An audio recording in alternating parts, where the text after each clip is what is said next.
Bonjour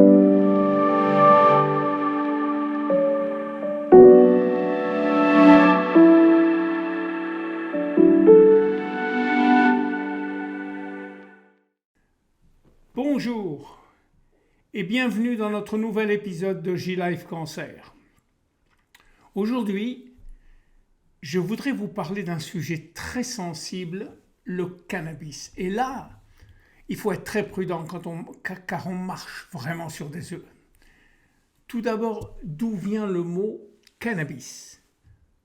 Il vient du mot chanvre. Le chanvre est dérivé du latin cannabis. Et ce mot a donné son nom scientifique au genre botanique cannabis, mais aussi dans le langage courant à ce qu'on appelle le cannabis récréatif. La marijuana, par exemple, regroupe les fleurs séchées, sélectionnées pour leur taux élevé en cannabinoïdes. On verra ce que c'est.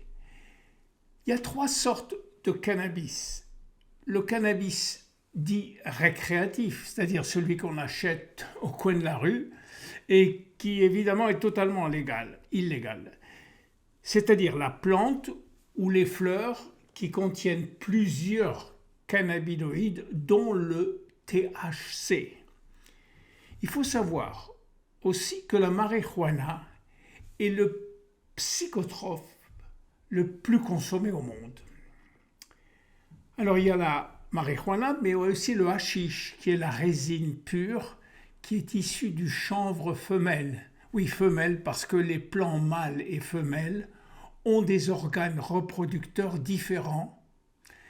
Le hashish, il est préparé en pâte, et le scuf est un autre dérivé manufacturé du cannabis obtenu par un tamisage plus grossier que le hashish. Et puis, il y a les cannabinoïdes, qui sont les ingrédients contenus dans le cannabis. Il y en a beaucoup, il y en a 90, 100 peut-être. Le cannabidiol, CBD, est un des nombreux cannabinoïdes retrouvés dans les fleurs du cannabis. Et le cannabidiol est le deuxième cannabinoïde du cannabis en termes de concentration après le fameux tétrahydrocannabinol qu'on appelle THC. Le THC est le principal responsable des effets psychoactifs, par exemple l'euphorie, la relaxation et la perception d'expériences sensorielles. Le cannabidiol est intéressant car il agit mais sans effet psychoactif euphorisant et sans être addictif. Et puis, il y a le cannabis qu'on dit thérapeutique. Le cannabis médical ou thérapeutique, c'est du cannabis contrôlé et délivré exceptionnellement pour des indications thérapeutiques spécifiques que nous verrons plus loin. Cette autorisation, d'ailleurs, elle est très, très encadrée. Il faut dire que le cannabis médical, il a une composition différente du cannabis dit de rue. En effet, l'équilibre entre les 2 composants principaux du cannabis, c'est-à-dire le CBD et le THC, est important. Plus le rapport CBD sur THC est élevé, ce qui est le cas par exemple du Sativex, un médicament à base de cannabis, plus le risque addictif est faible. En plus, le CBD protégerait du développement d'une addiction. L'Epidiolex, par exemple, c'est un extrait de cannabidiol à 98% de CBD pour le traitement des formes sévères d'épilepsie. Des recherches récentes montrent que l'Epidiolex a un potentiel élevé comme anti-épileptique. Le dronabinol, c'est un THC, mais un THC de synthèse. Il est indiqué dans les anorexies qui sont liées au sida et les nausées et les vomissements liés à une chimiothérapie. Le nabilone, c'est un analogue du dronabinol. Il est prescrit pour le soulagement des douleurs chroniques ou alors comme hypnotique. Le Canador, c'est un extrait entier de la plante de cannabis administré sous forme de capsule, mais il contient une quantité standard de THC et de CBD dans un ratio de 2:1, c'est-à-dire qu'il y a 2,5 mg de THC et 1,25 mg de CBD par dose. Il y a donc le double de THC. Le CBD, il est légal en France à la condition que les produits contiennent moins de 0,2% de tétrahydrocannabinol, c'est-à-dire de THC, et qu'ils soient produits dans un État membre de l'Union européenne. Voilà, alors maintenant le cannabis, comment ça marche ? Pour comprendre comment ça marche, il faut d'abord étudier un système très complexe de notre corps qu'on appelle le système endocannabinoïde. Le système endocannabinoïde du corps humain, c'est un système de communication entre les cellules. C'est un système de neurotransmission qui se trouve dans différentes zones de notre corps et qui aide à la régulation de nombreux processus métaboliques. Étant un système à l'intérieur du corps, il a été appelé endo et cannabinoïde car il est influencé par l'ingestion de ce qu'on appelle les phytocannabinoïdes, comme le cannabis, et ces phytocannabinoïdes, s'insèrent dans les récepteurs du système et vont produire des effets similaires à ceux des endocannabinoïdes naturels qui sont générés par notre corps. Alors, c'est quoi ces fameux endocannabinoïdes naturels que l'on fabrique nous ? Ce sont des sortes d'hormones locales. Ce sont des dérivés d'acides gras qui sont formés à partir des lipides qui sont contenus dans les membranes de nos cellules. Ils ont pour rôle d'activer les récepteurs CB1, CB2. Toutes les cellules de notre corps sont bardées de récepteurs. C'est quoi ? Un récepteur, c'est une sorte de serrure située à la surface de la membrane cellulaire. Cette serrure ne s'ouvre qu'en présence d'une clé bien spécifique qu'on appelle un ligand. Lorsque la serrure est ouverte par le bon ligand, ça va permettre à un signal d'entrer dans la cellule et de déclencher une réaction biologique. Le terme endocannabinoïde a été ainsi utilisé pour la première fois pour désigner ces fameux ligands endogènes à l'intérieur de notre corps. Alors ces ligands, ces endocannabinoïdes, ils sont capables d'activer des récepteurs qu'on appelle les récepteurs CB1 et CB2. Ces récepteurs et ces endocannabinoïdes ne sont pas stockés dans le corps. Ils agissent localement et puis sont immédiatement dégradés après leur synthèse. Notre corps, il en possède à tous les endroits dans lesquels les cannabinoïdes se déposent sur la surface des cellules. Et en fonction de la cellule, du dosage et de la zone du corps, cette activation provoque des changements dans les cellules qui créent des effets physiologique comme l'euphorie, la faim, la réduction de la douleur ou le relâchement musculaire, entre autres. Les fonctions du système endocannabinoïde sont très longues à énumérer, car a priori tous les processus physiologiques de notre corps peuvent impliquer son intervention. Le système endocannabinoïde est principalement représenté bien sûr au niveau du système nerveux central, mais il a été également détecté au niveau des tissus périphériques comme le système digestif, le foie, le pancréas, le système cardiovasculaire, les poumons, le tissu adipeux, les glandes surrénales, le système reproducteur, la peau, les os, les muscles et beaucoup d'autres. Le système endocannabinoïde, il intervient également dans le contrôle de l'appétit et de la lipogénèse, c'est-à-dire la formation des cellules graisseuses. Il prend part à la gestion des réponses au stress, et ça au niveau hormonal, c'est-à-dire qu'il va aider à la sécrétion d'adrénaline ou de corticostérone selon les cas. Il va aussi être impliqué dans le fonctionnement du système cardiovasculaire par améliorant la vasodilatation et la pression sanguine. Ce système, il a aussi un rôle majeur au niveau du système digestif, par exemple, parce qu'il va contrôler la motilité des sécrétions intestinales. Et il va aussi contrôler l'inflammation et l'activité des cellules immunitaires. Alors, si on devait résumer très simplement ce système très complexe, on pourrait dire qu'il s'agit d'un système pro-homéostatique. c'est-à-dire qu'il va agir de façon à maintenir l'équilibre, l'homéostasie, de notre corps. Dans des situations pathologiques, on observe que les deux endocannabinoïdes les plus étudiés à l'intérieur de notre corps, ce qu'on appelle les 2-AG et l'anandamide, voient leur concentration augmenter dans les pathologies variées comme les maladies inflammatoires et immunologiques, les maladies auto-immunes, les allergies, les maladies neurologiques et neuropsychologiques, l'ostéoporose, les pathologies cardiovasculaires et évidemment les cancers. En y ajoutant l'obésité et les maladies métaboliques. Pour la petite histoire, le terme anandamide vient du sanskrit ananda, qui signifie béatitude. Le cannabidiol à faible dose n'a pas ou peu d'effets secondaires. Légers troubles digestifs ou bouche sèche par exemple. Et à forte dose par contre chez l'enfant épileptique, le CBD peut entraîner des diarrhées, des vomissements, des somnolences et des troubles hépatiques.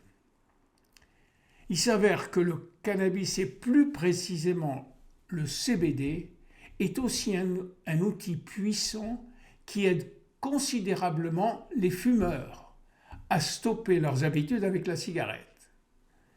Il faut savoir que la nicotine, le produit chimique du tabac, est plus addictif que l'héroïne. Fort heureusement, le CBD est aussi efficace pour se libérer de l'emprise du tabac et de la nicotine. En effet, le cannabidiol reconsolide positivement ce qu'on appelle la mémoire du fumeur. Explication.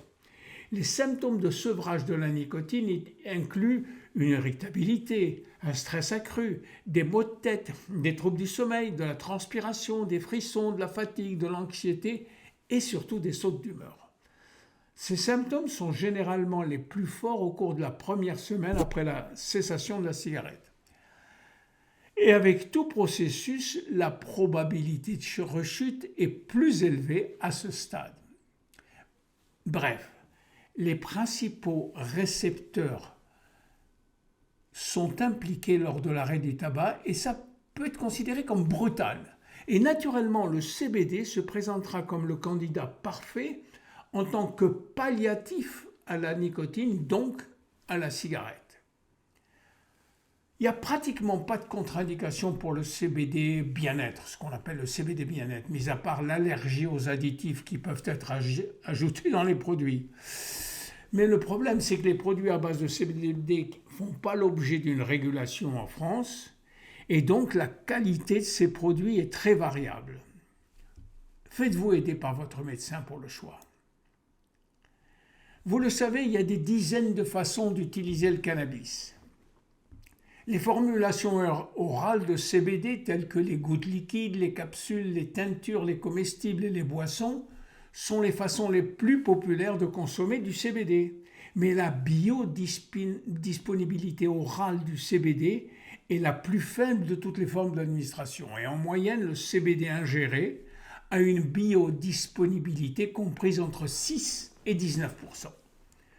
L'une des raisons à ça réside dans le fait que le CBD n'est pas facilement absorbé lorsqu'il est ingéré et que par conséquent la majeure partie est excrétée sans exercer aucun effet. Ceci, c'est dû surtout au fait que le CBD est liposoluble, c'est-à-dire soluble dans l'huile, par opposition à hydrosoluble, ce qui rend son absorption difficile pour l'organisme. De plus, les acides digestifs et les enzymes détruisent un grand pourcentage du CBD avant qu'il n'ait une chance d'être absorbé. Et la petite quantité qui traverse la paroi intestinale a vocation à être métabolisée par le foie avant d'atteindre le reste du corps.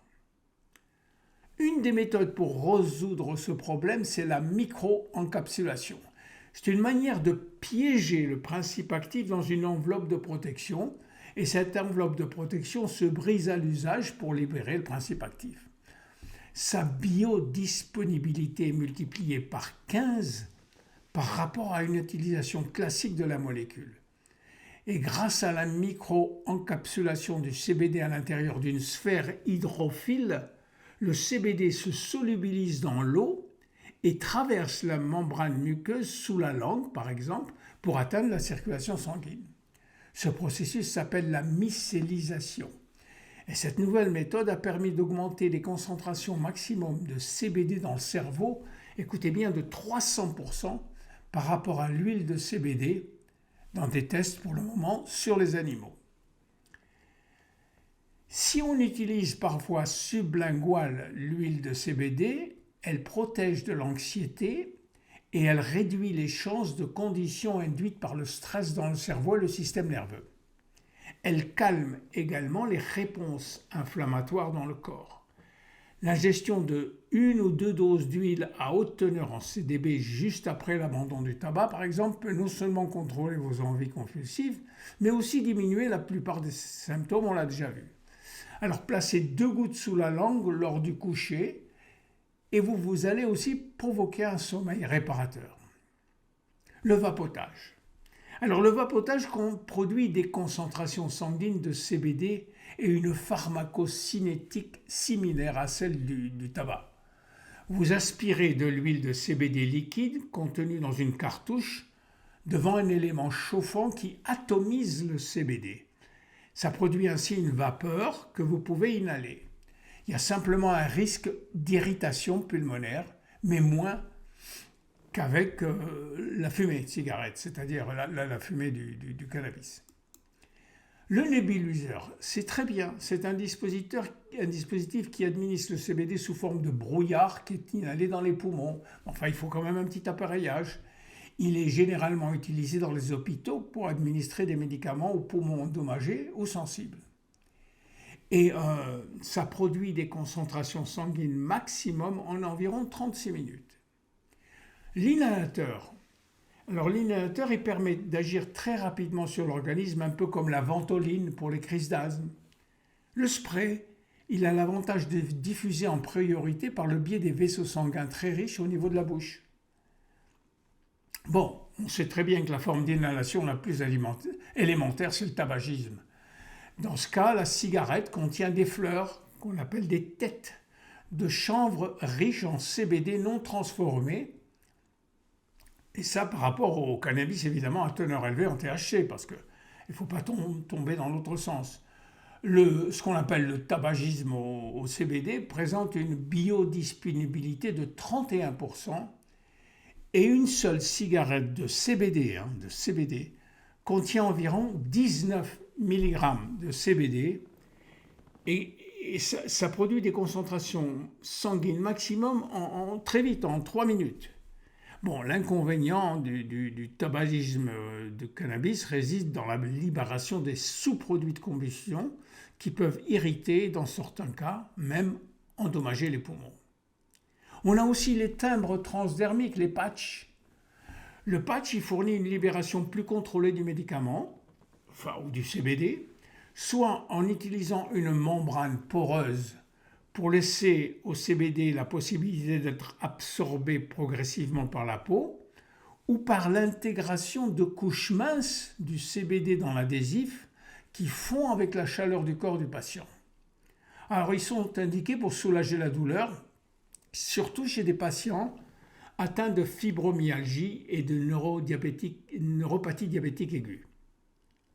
Un truc très, très surprenant, c'est que depuis peu, la société Dye en Angleterre commercialise des tampons infusés au CBD qui prétendent réduire les douleurs menstruelles de manière hyper ciblée. Enfin, l'injection intraveineuse directement dans la circulation sanguine, elle offre évidemment une biodisponibilité à 100%, mais elle est utilisée uniquement à l'hôpital pour certains cas très très précis. Il y a une chose à savoir, c'est que la pipérine, qui est un composé du poivre noir, agit à plusieurs niveaux pour fournir de puissants effets stimulants de l'absorption. Vous voyez, si vous ne pouvez pas avoir de la micro-encapsulation, utilisez la pipérine. Et la pipérine stimule les molécules de transport dans la muqueuse intestinale qui sont responsables du transport du CBD à travers la membrane intestinale et dans la circulation sanguine. Une fois le CBD absorbé, la pipérine inhibe les enzymes qui dégradent le CBD, ce qui lui donne plus de temps pour atteindre ses tissus cibles, où il peut être alors absorbé et utilisé. Dans un supplément oral de CBD qui a été formulé avec de la pipérine, la concentration maximum dans le sang a été multipliée par 6 par rapport au même supplément CBD sans pipérine. Et ça, c'est impressionnant quand même. Alors, je vous ai résumé sur ce tableau les principaux modes d'administration. Regardez-les bien. À vous de décider lequel vous préférez. Et il y en a beaucoup, bien sûr. Alors, pour les dosages, il n'y a pas encore de recommandation officielle. C'est trop nouveau, ça. Mais je vous ai mis à titre indicatif simplement les dosages quotidiens et approximatifs. On peut dire que si vous avez de faibles besoins, eh bien prenez 0,5 mg par kilo de poids. Si les besoins sont moyens, prenez 1 mg de CBD par kilo de poids. Et s'ils sont très forts, alors 1,5 mg par kilo de poids. Moi, je vous suggère de commencer par 0,5 mg et de monter progressivement si le besoin s'en fait sentir. Attention, il faut être prudent chez les patients, s'il y en a beaucoup, peut-être ici, comme moi un petit peu, qui sont atteints d'insuffisance hépatique. Ça signifie qu'une plus grande quantité de CBD atteint la circulation sanguine et reste en circulation plus longtemps. Par conséquent, ces personnes ressentent des effets plus importants qu'une personne qui ne souffre pas d'insuffisance hépatique avec la même dose. Alors on va maintenant résumer les modes d'utilisation.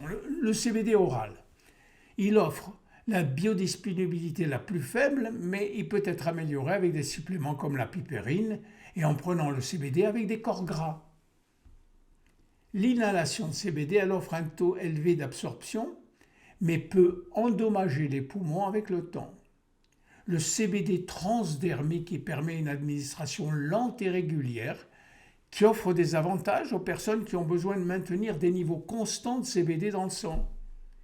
Le CBD sublingual, tel que les sprays oraux ou les gouttes sublinguales, a des taux d'absorption similaires à ceux du CBD ingéré, tandis que les inhalateurs par le nez ont des taux d'absorption plus rapides comparés à ceux du CBD inhalé, sans les inconvénients justement pour le tissu pulmonaire. Et enfin, le CBD intraveineux, oui, c'est la voie d'administration la plus rapide, mais c'est aussi celle qui quitte le corps le plus rapidement. Et cette méthode, de toute façon, elle est réservée aux professionnels de santé et dans les hôpitaux. Alors maintenant que vous savez tout sur le cannabis, on va aborder le problème qui nous intéresse, le cannabis et son action contre le cancer. On le sait, il existe des cannabinoïdes auxquels on attribue des propriétés antitumorales, comme le THC et le CBD, entre autres.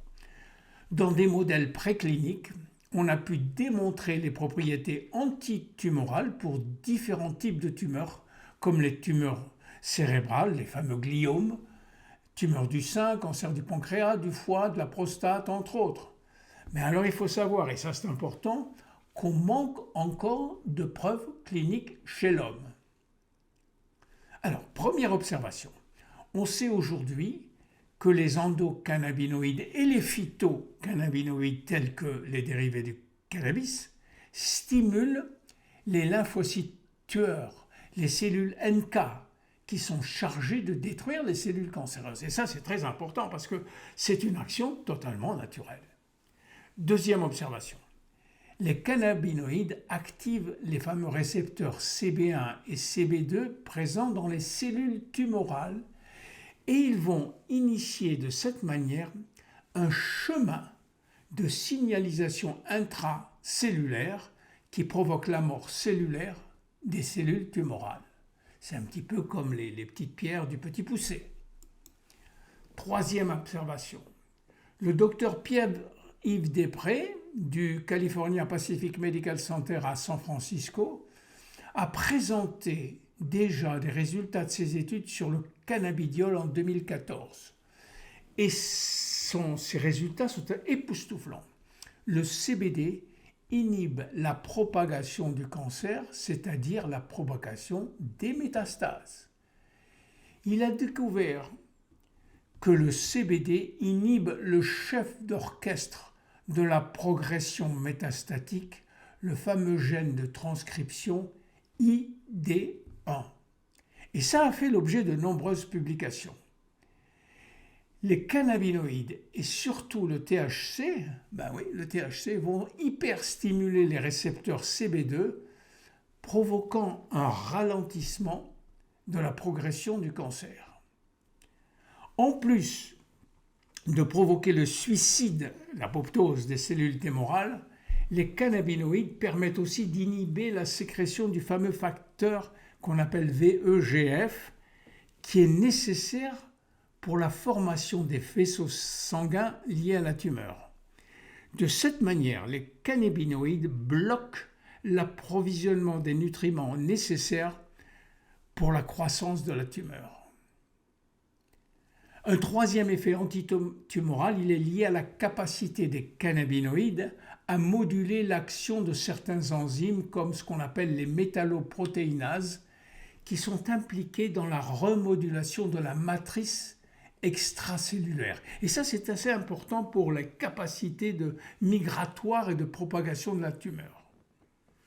Et alors, en plus des effets directs de la tumeur et sa croissance, les cannabinoïdes pourraient permettre de réduire les doses de la médication classique nécessaire, notamment pour certains types de tumeurs, et comme les gliomes du cerveau.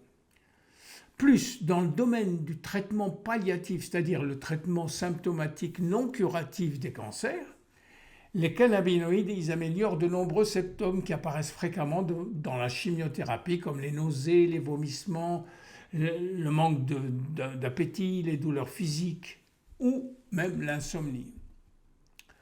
En résumé, le CBD, surtout, a démontré des propriétés anti-prolifération et pro-apoptotiques sur une grande variété de types de cancers, tant sur des cultures que sur des modèles de tumeurs chez la souris, mais pas encore sur les êtres humains.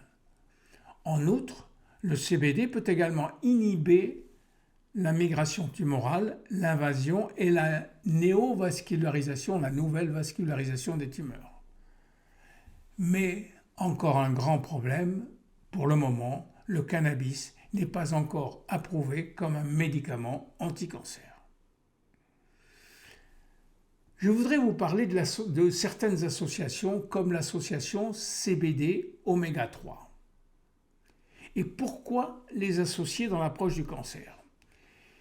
Eh bien, des chercheurs de Louvain, de l'université de Louvain en Belgique, ont trouvé la réponse.